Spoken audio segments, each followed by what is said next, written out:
tonight at 10, renewed turmoil on the financial markets as the government and the Bank of England tried to offer reassurance. At one point today, the pound collapsed to a record low against the dollar, and a low pound means more expensive imports of oil and gas. Chancellor, what are you going to do about the turmoil on the markets this morning, sir? I'm not going to make any comment now. Thank you.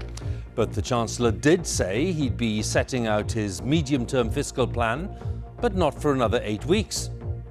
Meanwhile, firms that pay for their imports in dollars are warning that rising costs will have to be passed on to the consumer. It's tearing our margins to shreds. We are trying our best to absorb what cost increases we can, but ultimately, because the pressures the business under, we expect to have to put prices up as a result. And at the Labour conference, the party said it would cancel the tax cut for top earners in that mini-budget and invest the money in the NHS. With a Labour government, those at the top will pay their fair share. The 45p top rate of income tax is coming back. We'll have the latest on all the economic uncertainty as some lenders withdraw certain mortgages on offer. Also tonight. In eastern Ukraine, we report from the city of Bakhmut, the latest target of constant Russian shelling. In the last few minutes, we've been hearing incoming and outgoing shells every 30 seconds or so. It really doesn't stop. And coming up on the BBC News channel, troubling times for Worcester Warriors. The club is suspended from Rugby Union's Premiership over the failure to meet financial demands.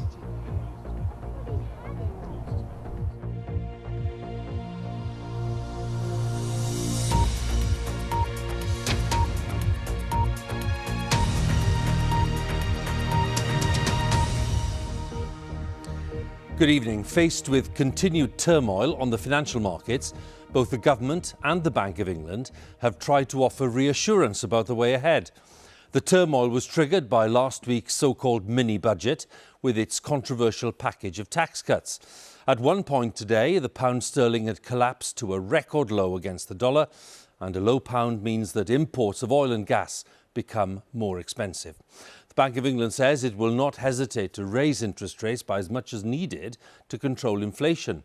And some lenders have taken new mortgages off the table today in response to the turmoil. The Chancellor, Kwasi Kwarteng, has announced that he will set out his medium-term plan, but not for another 8 weeks, alongside an economic forecast by the Office for Budget Responsibility. So lots for us to talk about. Our economics editor Faisal Islam is here with the latest. Faisal.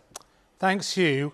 It's been a remarkable and tense time on the markets, and we have records for sterling against the dollar going back through history. And in the early hours of the morning, as you say, it reached an all-time low since the creation, actually, of the US currency in 1792. And let's take a closer look at the past few days. Yes, the dollar has been strong, but this further drop down is about sterling weakness, with a bit of recovery and then falling back again. These are massive moves within a day, and they shouldn't really be happening to a G7 currency like sterling. Turmoil in the markets, turmoil for Britain. An early morning plunge in the value of the pound in your pocket to depths never seen before against the dollar, with impacts on petrol, food prices, mortgage costs and across the economy. And then a roller coaster for the rest of the day across other currencies too. What are you going to do about the turmoil on the markets this morning, sir? The Chancellor remained tight-lipped this morning. I'm not going to make any comment now. But the most significant cause of all this, markets unconvinced by the government's approach to borrowing and tax cuts outlined at Friday's mini-budget. We had a budget on Friday in which we saw a lot of tax cuts. But unfortunately, that means that the government will have to issue an awful lot more debt. And that's something which the market is finding it difficult to swallow. The UK fundamentals right now, a lot of debt, a recession, and of course, high inflation. And that's something that investors just don't like. Fear stalking the markets and affecting everyday businesses, such as this toy retailer in Middlewich, Cheshire. A weak currency is bad for those who import goods priced in dollars. We have to make a payment of $42,000 this week. Had we made that payment last week, it would have been about £35,000 sterling that we'd have to pay up. But now, because of the pound situation, it's getting on towards £39,000 that we have to pay. There's been troubling developments in other parts of the market. The effective cost of borrowing for government is surging. To borrow over 2 years now costs over 4.5% in interest, up from closer to 3 a week ago and under 2 in August. This is now notably higher than lending rates to former crisis countries, Italy and Greece. When these rates go up, so do the borrowing costs of corporations. For example, retailers' costs surge today, and so does the cost of new mortgages too. The UK's biggest lender today pulled all of its mortgages that charge a fee as a result of significant funding changes. The Bank of England has been keen that interest rates should increase only gradually, but there's quite a good argument for looking at where you think interest rates need to be and getting there fairly quickly. For 2 days, it was clear that the markets were profoundly unconvinced about the government's tax-cutting, borrowing-increasing growth plan. And so tonight, the Treasury tried to regain the confidence of the markets by announcing that more details, more of the numbers, more of the forecasts will be published towards the end of November.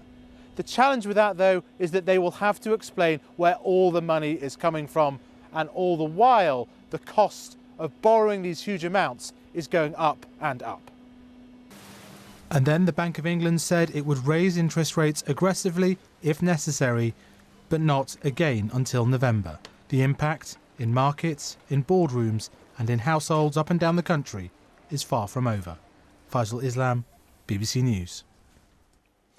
Well, as Faisal mentioned there, some lenders have temporarily stopped offering new mortgages in response to the turbulence on the financial markets. And our business editor, Simon Jack, is with me in the studio. What's going on, Simon? Well, as Faisal was saying, the markets got spooked by the size of the intervention, the amount of borrowing, the tax cuts the government intervened last week. And what that makes markets think is the Bank of England's going to have to work even harder to keep a lid on inflation. And that, their main weapon to do that, is interest rates. Now, currently, bank interest rates are 2.25%. That's the benchmark, the floor on which a lot of other borrowing is benchmarked. Now, markets are now saying that given this surprise, it could go as high as 6%. So a massive move. Now, it might not get that high, but the extreme uncertainty means that some lenders have started withdrawing some products. So you've seen Halifax, Virgin, Skipton. Virgin, for example, says today, given market conditions, we've temporarily withdrawn Virgin Money mortgage products for new customers. Halifax said it's withdrawing all mortgages that come with a fee. That usually means fixed rate mortgages. Skipton doing the same. Now, if mortgage rates rise to 6%, a lot of people think that looks a bit high. On an average mortgage, somewhere between £200,000 and £250,000, you'd see a household refinance a 2-year fixed rate mortgage, see their monthly payments jump from about £860 to £1,400. So a massive jump. Not everyone's on a mortgage. A lot of people are on fixed rates. But if you're coming to, renew that, then that is a problem. Will that make a housing market crash? Probably not. But leading economists say it could have a significant effect on the housing market. Simon, many thanks again. Simon Jack there, business editor. Well, Labour, whose annual conference is taking place in Liverpool, say the government has spooked the markets with a reckless gamble, they say, on tax cuts paid for by increased borrowing. The Shadow Chancellor Rachel Reeves has been setting out Labour's economic vision and pledged that a Labour government would bring back the 45p top rate of income tax and then use the funds to employ more staff in the National Health Service. Our political editor Chris Mason is in Liverpool, sent this report. First thing this morning, and conditions on the Mersey are nearly as choppy as the markets. Turbulence on the water and in the air as Labour's candidate to be Chancellor prepares to set out her party's approach to the economy and her critique of the government's. The Chancellor and Prime Minister resemble two desperate gamblers in a casino, chasing a losing run. But here's the thing, they're not gambling with their money, they're gambling with yours. They've lost credibility, they're losing confidence, they're out of control. And so Labour see an opportunity. It's becoming clearer by the day. Labour is the party of economic responsibility and the party of social justice. Rachel Reeves claimed she'd be the first green chancellor, as she put it, putting money into the clean energy industries of tomorrow. She promised, albeit without much detail, a minimum wage that reflects the cost of living. And there was a reference too to the biggest political row of recent years. If you're remotely serious about growth, then you've got to make Brexit work. So we will fix the holes in the government's patchwork Brexit deal. Labour says it's outraged by the Conservatives' budget last week, but isn't rejecting all of it. They back the cut in the basic rate of income tax. But they don't like the tax cut for the very highest earners. And if they were in government... The 45p top rate of income tax is coming back. They'd spend the money it brought in on the health service to train more staff. We will implement the biggest expansion of medical school places in British history, doubling the number of medical students so our NHS has the doctors that it needs. And so to her concluding thought, and look at the optimism here. It's time for a government that is on your side. That government is a Labour government, and be in no doubt, conference, that government is on its way.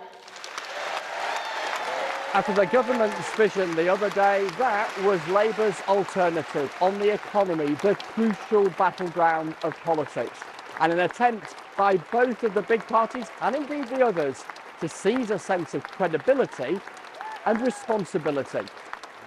But how much difference is there between the Conservative and Labour plans? Most of the tax cuts that we saw announced last week, Labour would keep to. The reversal of the 45p rate reduction is almost neither here nor there from a public finance point of view. We assume that Labour would also want to spend more on public services, so there's certainly more to tell us about how they would fund that.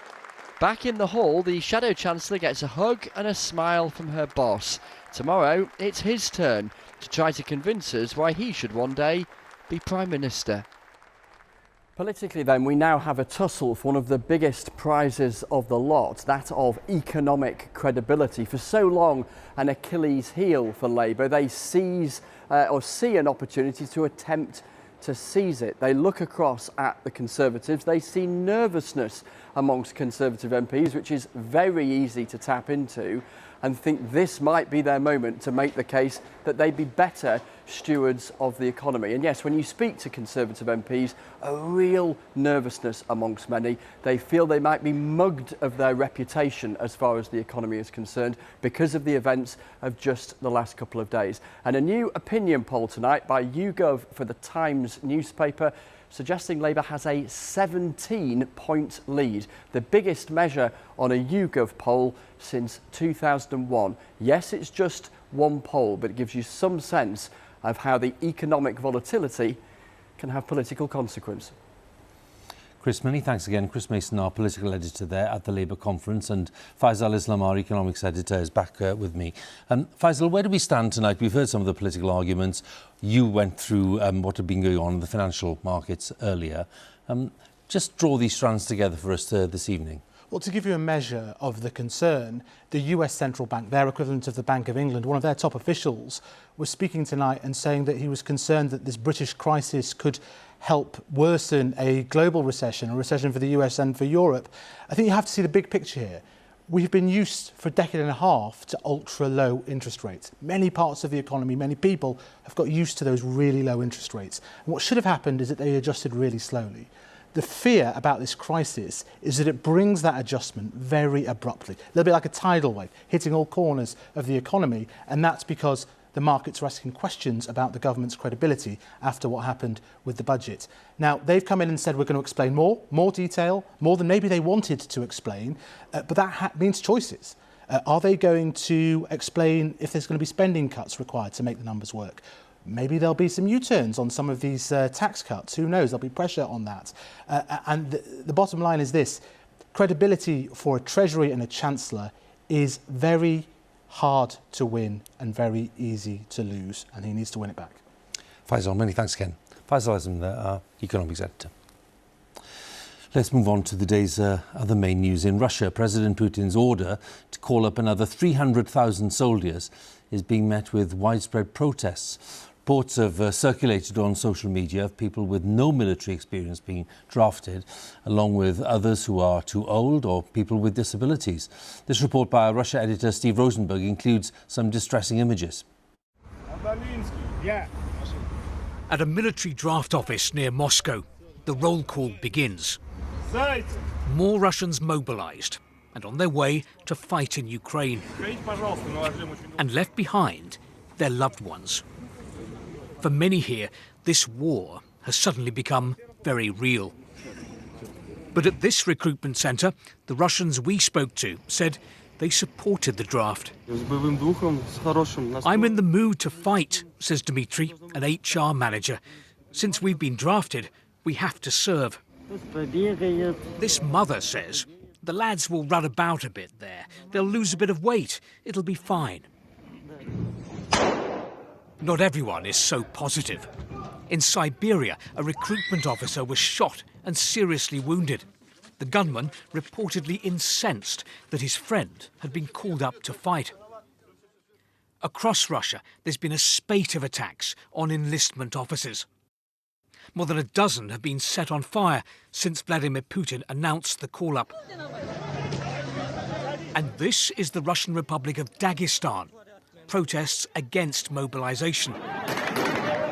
A sign of the anger in Russia's poorer regions, populated by ethnic minority groups, where many feel they are being called up at a disproportionate rate. Meanwhile, Vladimir Putin was shown meeting the leader of Belarus, Alexander Lukashenko, and demanding that the West respect Russia. Not a word about the protests. When the Kremlin says, your country needs you, some Russians are happy to answer President Putin's call. But clearly, many are not. And in some parts of the country, mobilization is sparking social unrest and undermining trust in the authorities. Look at the queues leaving Russia. This is the land border with Georgia. Many Russian men of military age are trying to get out. But for their sons and husbands, a very different journey starts here. Destination, Ukraine and the Kremlin's war. Steve Rosenberg, BBC News, Moscow. Well, heavy fighting is continuing in Ukraine's eastern Donbas region, which Russian forces have been trying to take for months, but where Ukrainian troops have been making gains in recent weeks. Getting full control of Donbas remains President Putin's stated aim in Ukraine. Now, our senior international correspondent Ola Gerin and camera journalist Gökte Koraltan report now from the city of Bakhmut, where residents endure constant Russian shelling and the destruction of many homes. And I should warn again that there are some distressing images in the report. Inside a city under relentless attack. This is Bakhmut, pounded by Russian airstrikes and shelling. Ukrainian forces still hold the city, but the Russians are at the eastern edge. It's hard for us, says Ludmila, one of the few venturing out. Have you thought about leaving? I don't want to. This is my homeland, she says.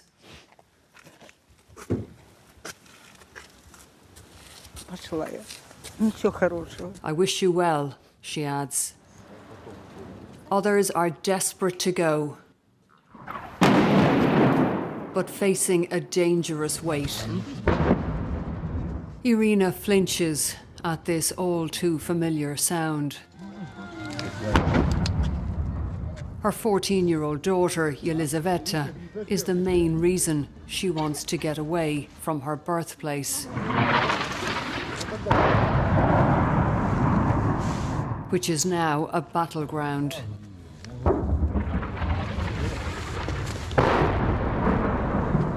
As we wait with them, we lose count of the shells. What a memory for a teenager to take away from home. It's easy to see and to hear what people need to get away from. In the last few minutes, we've been hearing incoming and outgoing shells every 30 seconds or so. It really doesn't stop. This city is in the center of a fierce fight now between Russian forces and Ukrainian forces. Everything is okay, Irina says, trying to reassure Yelizaveta. It's very hard to go, she tells me. It's only because of the war. The main thing is to save my daughter's life and to take our cat and kittens so that we all survive. Rushing in to get them out, Sergei Ivanov, a volunteer with a van and a tattoo that says "Seize the Day." He's been doing just that for months, evacuating frontline areas. I feel happy when I see smiles on these faces, and I heard thanks. It's perfect. It's why I'm here. It's like I'm main mission, like my life for these people. And you are risking your life every day. I think it's usual for me and usual for any Ukrainian people, any Ukrainians. Loading up the essentials, Yelizaveta has the pet carrier and Irina grabs the final bags. They're beginning a journey to the relative safety of the capital, Kyiv. Nearby, we come across a victim of the morning's shelling called Andriy. There's no let-up. For over an hour, his body can't be moved. The living keep walking. His sister, in red, can only take cover. Andriy spent his life saving others. He worked as an ambulance driver.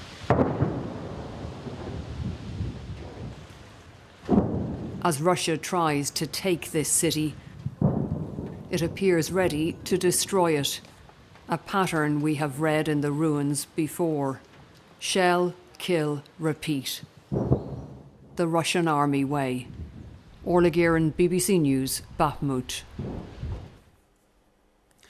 An executive from Meta, that's the tech giant which owns Instagram, has told a court that images seen by 14-year-old Molly Russell before she took her own life back in 2017 were safe for children to see. The inquest into Molly's death has heard that she had seen more than 2,000 images about suicide and self-harm on the social media platform. My colleague Angus Crawford, who first told Molly's story, was at the inquest. In court and under oath, Elizabeth Lagone, the head of health and well-being at Meta, owners of Instagram, here for a second day of questioning about what the platform did to keep Molly Russell safe. Instagram videos from Molly's account were shown to Ms. Lagone, most too graphic to broadcast, of suicide, blood and self-harm. Then pictures Molly had liked, saved and shared. Again, we can't show you most of them, but here, a heart monitor. If it stopped, would you miss me? A coffin with the words, now everyone loves me. Questioning Ms. Lagone, the barrister for the family, Oliver Sanders KC, asked, is this content safe for children to view?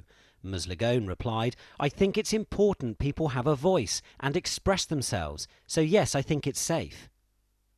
He then singled out an image from Molly's account.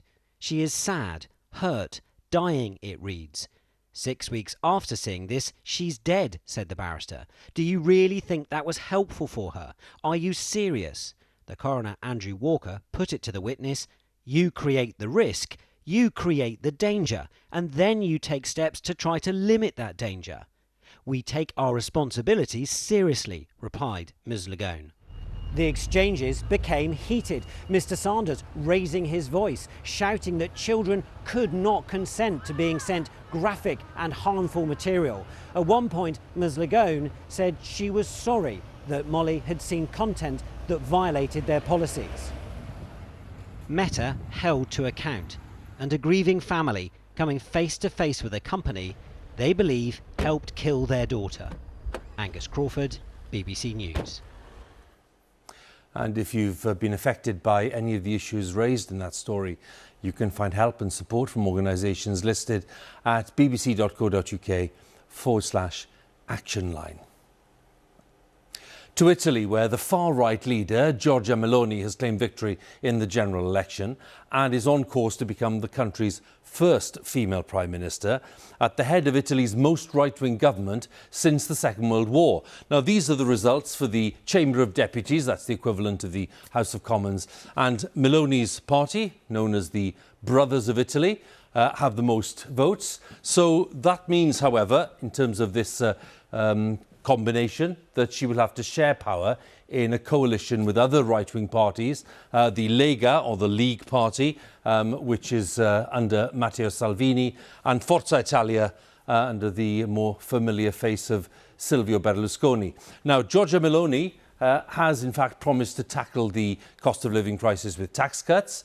She takes a hard line on immigration. She says she supports NATO, promising support for Ukraine, in contrast, by the way, to her likely coalition partners who are rather closer to Moscow on that one. Our Europe editor, Katya Adler, sent this report from Rome.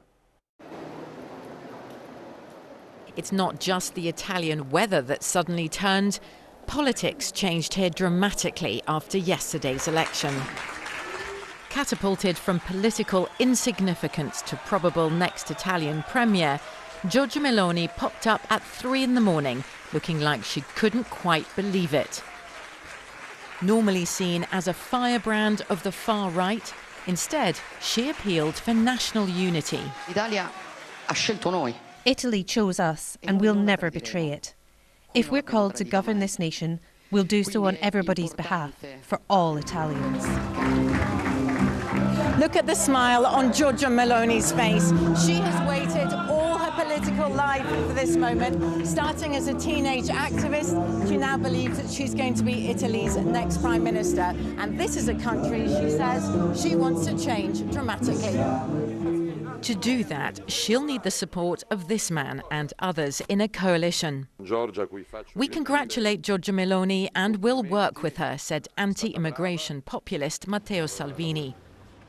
This will be the most hard-right Italian government since the Second World War. We headed to the working-class district of Rome, where Giorgia Meloni grew up and got into politics. Do people here believe she'll help with their huge energy bills and cost of living crisis? Meloni came to town squares, to little places like this. She knows how to talk to ordinary working people. We can only hope she'll keep her promise to get Italy back on its feet. Italy's international allies are also crossing their fingers. Brussels frets about European unity and Giorgia Meloni's nationalist protectionist proposals. NATO needs her to maintain a hard line against Russia. These are stormy times in Europe, with war back on this continent. The radical changing of the political guards in Italy brings hope to some, but acute anxiety to others. Katya Adler, BBC News, Rome. Let's turn to tonight's football. England have now gone 6 games without a win, but they were involved in a 3-3 draw with Germany at Wembley tonight, and Natalie Perks was watching the play. Well, that was eventful. Much better from England, but clearly still work to do. No win in 6 games, first time that's happened in 29 years. And there's no time now to put it right, because the next time England will play is against Iran in Qatar at the World Cup in November. Natalie, many thanks. Natalie Perks there at Wembley. Time is 10:30. Let's have a look at the weather. Here's Matt. Hi, Matt. Hi, Huw. Did you know Jupiter is its closest point to Earth tonight in 59 years? And if you want a good view of it, there will be some clear skies out there, as we've got in parts of southern Scotland. Glorious end to the day here. Some of you, though, the clear spells will be a bit more hit and miss. The showers that have been around today keep going tonight, northern parts of Scotland, down through some of these western areas, particularly through the Irish Sea into northwest England, northeast Wales and the northwest Midlands. Here, temperatures hold up in the breeze, lighter breeze, a chillier night tonight across some of those eastern parts. Now, the forecast for tomorrow looks, on the face of it, fairly similar, but the winds are a little bit more westerly, so later. That'll change where the showers are, and we've got this feature pushing into the southwest. Let's focus, though, where the showers are most likely to be at their most frequent on Tuesday. Northern parts of Scotland, some of them heavy with hail and thunder, particularly in the morning. This zone from North and East Northern Ireland, Isle of Man, North West England, North West Midlands, North East Wales. Again, frequent showers through the day. And whilst it's a bright start towards the southwest and the Channel Islands, this cloud here is going to stream its way down as we go through the day, bringing more in the way of grey skies and longer spells of rain. Now, away from those areas, there will be a few showers, but some of you will stay completely dry throughout the day. And in the sunshine, that September sunshine has a bit of strength. Still feels quite pleasant, but out of it, in the breeze, in the showers, 10 to 16 degrees, fairly cool. Now, as we go into Wednesday, the wind shifts a bit northerly again, so the showers this time more likely down eastern areas, particularly through some eastern counties of England. Fewer showers in the west compared with today, a bit more sunshine, probably feel a little bit warmer. And as we go into Thursday, winds should start to fall lighter, fewer showers around, but get ready for some wet and windy weather on Friday. And just before I go, spare thought for those in western Cuba tonight. A highly destructive hurricane heading away, 150-mile-an-hour winds, 14-foot storm surge. Florida is next on the list. The full forecast is at the BBC weather website. Huw. Matt, thanks very much. Matt there with the weather for us. That's BBC News at 10 on Monday, the 26th of September. More analysis of the day's main stories coming up on Newsnight, which Kirsty's presenting tonight, and just getting underway with more on the uncertainty around the economy. Here on BBC One, of course, all of our colleagues in the nations and regions standing by with the news where you are. But from all of us on the 10 team, thanks for watching and good night.